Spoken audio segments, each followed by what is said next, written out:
Leave, divide Assam 50-50, no Bodoland, no rest, we want justice. Bे स्ल'गानखौ बड'फाया बे बासबारिनिफ्रायनो होजेनदों। दिनै दिपेन बर' एबसुनि आफादगिरिया दिनै बड'फानि नाम लानानै मानो राजनिति मानो दालालि खालामो माने फाइ पुलिस फैगोन बे बाथ्राखौ असि साहाबा बुंदों। नाथाय बे रायजोफ्रा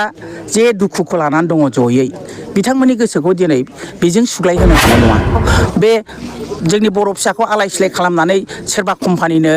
हा हगारनांगौ कम्पानिजों बहाय गायसनगोन होननानैथ' आन्दालन खालामाखै। बिटिसिनि समस्त बिटिसिनि बर' रायजो राजाफोरखौ एबा आइजोफोरनि गाबखांनाय एबा दुखु दाहा दिनैसिमावबो सिरि थानो हायाखै। खारन जोंनि बिटिसियावनो जेनो मानव गेदेर प्रमद बर' सारा जोंनि बिटिसिनि बर' रायजो राजाफोरखौ अनाखै नामा? दा माखासे पलिटिकेलाइज बाहायनानै सिङाव सायाव अनफ्लानानै सिङाव सिंजों आसाम सरकारखौ थुनानै जोंनि बिटिसिनि समस्त बिटिसिनि बर' रायजो राजाफोरनि हाखौ दंस' खालामनो नाजादों नामा? अब्ला सासे बर' आइजो गोख्रों बे बिमाया मा खोथा बुंदों नोंथांमोनहा निस्सय खोनानो मोनगोन। नोंथांमोना बे बिमानि खुगानि रावनिफ्राय गोबां खोथाखौ खोनासंगोन। रायजोफोर बिदिबा बिदिखौ नायनानै लागोन। बयखौबो खुलुमबाय बे चेनेलनि गेजेरजों। दिनै 14 जुन 2005 बे सानजौफु समाव पटबजरा ओनसोलनि बासबारि पाग्लिजरा दुखिसुखि बे ओनसोलाव दाख्लैनिफ्रायनो जे मोनसे गिथाव बाथाव सोमावसारनाय गावनि अधिकारखौ मोननो थाखाय सोलिदों। दा बेखौ लानानै आं दिनै नुजाफैदों। बेजों आं खेबब्रै जाबाय फैनाया, सिगाङावबो फैदों। दिनै नुजाफैनानै बहाय बिथांमोनजों आङो सुखु दुखु बिथांमोननि दुखुजों आं समान भागिदार नङाब्लाबो आं जोबोद दुखु मोनदों। बिसोरनि दुखुआथ' आलादा, जानाय लोंनाय गैयाजासे जेरैबायदि खस्थ' खालामदों। दा बे हाया बे पटबजरानि हायाव सासेबो इनक्लजार गैया, गुबुन जायगानिफ्राय फैनाय गैया, गासिबो अरिजिनेल गोदो गोदायनि बे ब्रिटिश पिरियडनि सिगांनिफ्रायनो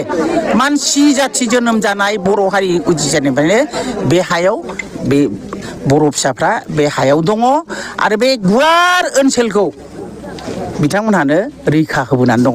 बे हाग्रा ओनसोलखौ बिथांमोनहानो रैखा होबोनानै दङ। दिनै बिथांमोननि बे हाखौनो दिनै कस फेक्टरि नामाव गभर्नमेन्टआ लाबाय। बाहाय जोंहा बे जेबो बुंनांगौ थायाखिसै। बिनिफ्राय BSS दा BSF अफिसनि थाखाय लाबाय, बेखौथ' रावबो बादा होआखै। लायै लानायनि उनाव दिनै कम्पानि मोनसेनो हा होनो नागिरनायाव दिनै जोंनि रायजो राजाफ्रा संखिनाय फैदों, गिनाय फैदों, खुद्रिनाय फैदों, दुखु मोनदों। आरो बेबो बोरै खुनु रायजोनो सासेनोबो खोन्थायाजासेनो सिखावै स्रोदै हाखौ एलटमेन्ट होबाय। जेला हाया सुनो फैबाय गाव गावनि न'खरानो थांजोबो। बेखौ नुनानै बिथांमोनहा संखिनाय फैदों बैसागुनि बैसागु समावनो। दा बेखौ लानानै जों ससियेल मिडियायाव नुदों। ससियेल मिडियायाव नुनाय लोगो लोगो आयौ मा जालायखो जोङो खबर लानो फैदों। बिनिफ्राय मिथिदों जे बे सिंनि काहानिया मा। बे बासबारि एलेकाया जोबोद समायना बिफां लाइफांजों बुंफबनाय। बे हाखौ बिथांमोनहानो रैखा खालामनानै फैदों। दिनै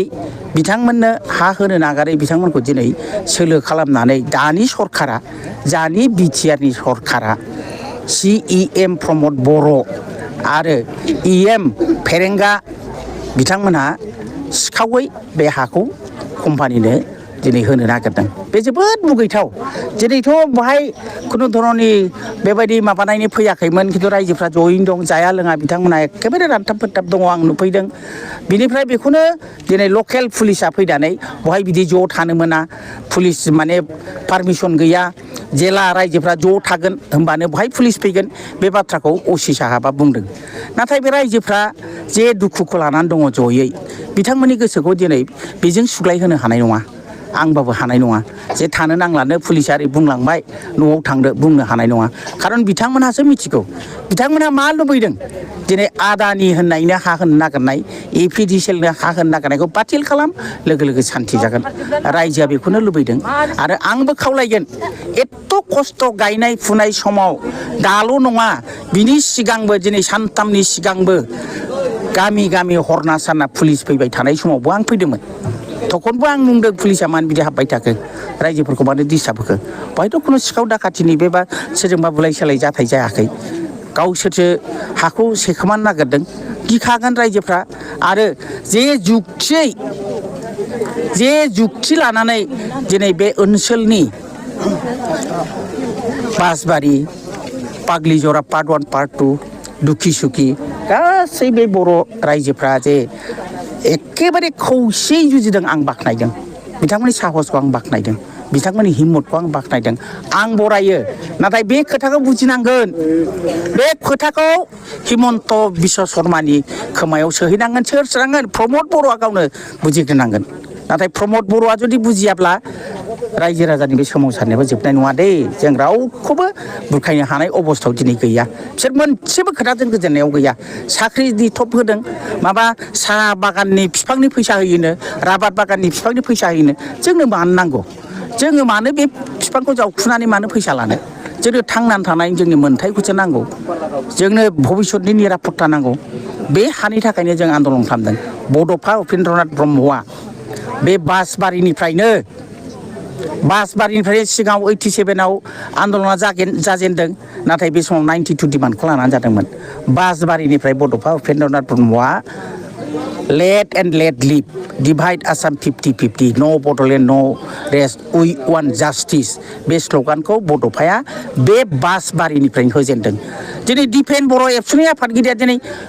बड'फानि नाम लानानै मानो राजनिति मानो दालालि खालामबाय थादों बिथांमोननि खुगायाव प्रमद बर'नि खुगायाव बड'फानि नामखौ लानो उपेन्द्रनाथ ब्रह्मनि नामखौ लानो समाया मुगै सुगै खुगा बिसिनि दिनै बड'फानि आदर्शखौ मा खालामखो बड'फाथ' बे जोंनि बर' फिसाखौ आलाय सिलाय खालामनानै सोरबा कम्पानिनो हा हगारनांगौ कम्पानिजों बहाय गायसनगोन होननानैथ' आन्दलन खालामाखै जोंनि अधिकारनि थाखाय जोंनि हानि थाखाय जोंनि लेन्डनि थाखाय जों बेखौ खालामदों आरो बेखौ फैनानै बिटिसि एकर्डआव 2003आव जे एकर्ड खालामबाय बिटिसि एकर्ड रोखा रोखा आयेननि गेजेर दं 6 शिडिउल प्रभिजनाव भारतनि संबिधानखौनो संशोधन खालाम जे आयेन मोनबाय रावखौ जोङो 8 शिडिउलाव मोनबाय आरो जोंनि मोनथायनि थाखाय जे 6 शिडिउलाव जोंनि हा हुनि रैखाथि जों मोनबाय बे लेन्ड ब्लकखौ लानानै बिनि सायाव मानो नोजोर होखो दिनै गुबुनफ्रा दैमा दैसा हाखर हालायाव इथा भाथा खालामनानै ना फाननानै मोनजायो खामानि मावनानै दिनै जोंनि बर' फिसाफ्रा मानो गावनि बारियाव गावनि हायाव मानो औवा बागान थारुन बागान साहा बागान राबार बागान खालामनानै मानो मोनजाया दिनै हिमन्त बिश्व शर्माया प्रमद बर'आ सेल्फ हेल्प ग्रुपनो आइजोफोरनो बिफां फांसे गायबानो 10,000 थाखा होगोननो बिफां फांसे गायनायाव जुदि 10,000 थाखानि भेलु दंबा बे जोंनि बे पदमजरा ओनसोलनि बे सोमखोर समायना ग्रिन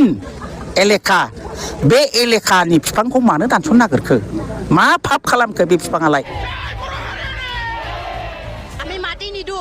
আমি মৰি যাম তথাপিও মাটি নিদিও যদি লাগে মাটি লাগে আমাক সবকে মাৰি লৈ যাওক তেতিয়াহে খেতি শান্তি পাব নেকি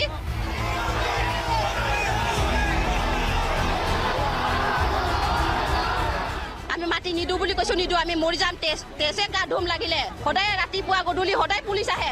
কালিৰ পৰা ভাত খাবলৈ পোৱা নাই আমি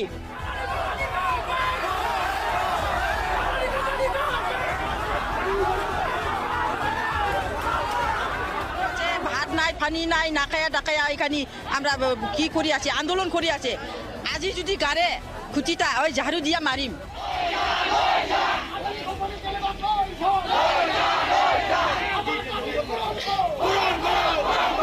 ভাতে নুহুমাই পেটত কেনেকে থাকিম আমি পানি খাবলৈও নাই নুহুমাই পেটতে নুহুমাই পানী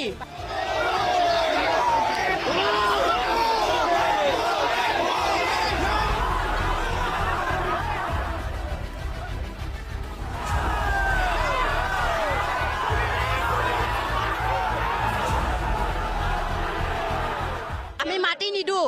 আমি মৰি যাম তথাপিও মাটি নিদিও যদি লাগে মাটি লাগে আমাক সবকে মাৰি লৈ যাওক তেতিয়াহে খেতি শান্তি পাব নেকি আমি মাটি নিদো বুলি কৈছো নিদো আমি মৰি যাম তেজে গা ধুম লাগিলে তথাপিও কিবা মৰিলেও আমি নিদো সদায় ৰাতিপুৱা গধূলি সদায় পুলিচ আহে কালিৰ পৰা ভাত খাবলৈ পোৱা নাই আমি ভাত নাখাই ভাতেই নুহুমাই পেটত কেনেকে থাকিম আমি পানী খাবলৈও নাই নুহুমাই পেটতে নুহুমাই পানী এই আদানী কোম্পানী খুঁটি গাড়ীবা চাইছে এতিয়া গাড়ী নাদিম গাড়ীলে ঝাড়ু দিয়া মাৰিম যদি গাড়ে ঝাড়ু দিয়া মাৰিম আমাক অত্যাচাৰ কৰি আছে সদায় দেখা গৈছে যে আপোনালোক কালিৰ পৰা নিশাও আপোনালোক আন্দোলন কৰিছে আজিও কৰি আছে কালিৰ পৰা কৰি আছে ভাত নাই পানী নাই নাখায়া ডাকায়া এখানে আমরা কি কৰি আছি আন্দোলন কৰি আছে আজি যদি গাৰে খুটিটা ওই ঝাড়ু দিয়া মারিম কালি দেখা গৈছে প্ৰশাসন অহাৰ পিছত প্ৰশাসন গুচি গৈছে আজি আকৌ প্ৰশাসন আহিছে আহক ওই ইমরাই খালি বারে বারে আহিবা ধরছে এই জন্য আমরা ওইখানি ঝাড়ু দিয়া মারিব আজি গাড়ি বা না দিবে সরকারে মানে হিমন্ত বিশ্ব শর্মা আর রঞ্জিত বসুমতাৰী আর প্রমোদ বড়াই ইমান অত্যাচার চলাই আছে আমাক মানে এই কোম্পানিটো বহাবৰ কাৰণে মানে খুঁটিটো কাঢ়িবৰ কাৰণে আদানী কোম্পানী খুঁটিবৰ কাৰণে আমাক যদি জবৰদস্তি যদি গাড়ে আমাক মাৰি পেলাই আমাৰ ষ্টেচুবিলাক ৱাল বনাই আমাক গোটেই মানুহবিলাক আমাৰ সৰু সৰু বাচ্চাবিলাক আমাৰ দেউতা মাসকলক মাৰি পিনে আমাক টোটেল মাৰি পেলাই তাৰপৰে কোম্পানিটো বহাই দিলেই হ'ল আৰু সেইটোৱে আমাৰ নাম থাকিব বড়োসকলে টেষ্ট দিছে এই কোম্পানিটো বনাইছে 3600 বিঘা বৰ্তমান অৱস্থাটো হ'ল এতিয়া মিউজিচিয়ান আহিছে ডিএসপি এসপি আহিছে ইহঁতে মানে ভিডিঅ' কৰি আছে আমাক মানে দেখি আছে মানে কি কৰিব কি লাইন দিয়ে আমাৰ গোটেই মানুহ আমাক ইয়াত জমা হৈ মানে এই প্ৰশাসন লৈছে আমাক এই খুঁটিটো গাড়িব নিদিম আৰু এইটো নেজানো মানে এইটো জবৰদস্তি কৰিবই আৰু চৰকাৰে মানে হাতত লৈছে এইটো কৰিবৰ কাৰণে আমাক কেতিয়াও হ'ব নিদিম ঝাড়ু লোৱা কাৰণটো হ'ল আমাক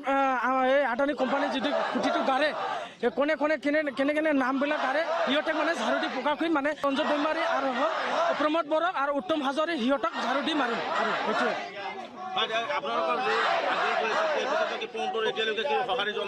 সিহঁতে জনাব কি কাৰণে সি অলৰেডি পইচা খাই লৈছে অলৰেডি BTCৰ পদ্মজৰা মাটিবিলাক অলৰেডি প্ৰমোদ বড়া আৰু ৰঞ্জিত বসুমতাৰী অলৰেডি বিক্ৰী কৰি খাইছে সিহঁতে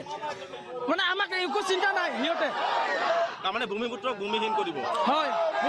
নাই কেতিয়া নিদিম আৰু নিদিম बे बर' बिमा आइजोआ जुदि फोरमायनाय बायदिब्ला बे पर्बत जरानि जे बे हानिफ्रायनो गोदो जोंनि बर'निनो बिफा बड'फा उपेन्द्रनाथ ब्रह्मआ डिभाइड आसाम 50-50 खौ जागायजेनदोंमोन एबा डिभाइड आसाम 50-50 खौ बेखौ बावनानै प्रमोद बर' जे सारा BTC नि माखासे गावनि लाबालाबनि थाखाय माखासे बर' रायजो राजानि जेने दुखु खस्थ'खौ सानालासे जोंनि BTC नि हाखौ आसाम सरकारनो सिरिसियै फाननायनि प्लानिं खालामदोंमोन नाथाय दिनैसिमावबो क्लियार जायाखै जे बेखौ दुखु सुखुआवनो गावनि बेसेबां दुखुआव रागा जोंनायाव लाबोनायाव माखासे मानसिफ्रा दिनैसिमावबो खोथाखौ दस्रा खोथायै बुंफ्लाबाय थादों नाथाय बे जे जायगा दुखु दाहा जानाय समाव बे दुखु आरो दाहा बेबायदि रागा जोंफुनाय समाव रावबो दैदेनगिरिफ्रा एबा बेरेखा मावनाय जाय मानसिया बेरेखा मावनाय बे बेरेखा हानजाफ्रा बाव थांनानै दालाखा नङाबा जारलासो दङ आरो फैगोन जे BTC बिसायख'थि बे BTC बिसायख'थियाव रायजो राजाफ्रा माजों साजा होगोन बेखौ नेनानै दंखायो आरोखि अब्ला रायजोफोर नोंथां बे भिडिअनि सायाव जुदि नायनानै जुदि इन्टारेस्टेड मोनब्ला भिडिअखौ शेयार खालामना हो आरो चेनेलाव जायफ्रा गोदान चेनेलखौ अननानै साबस्क्राइब खालाम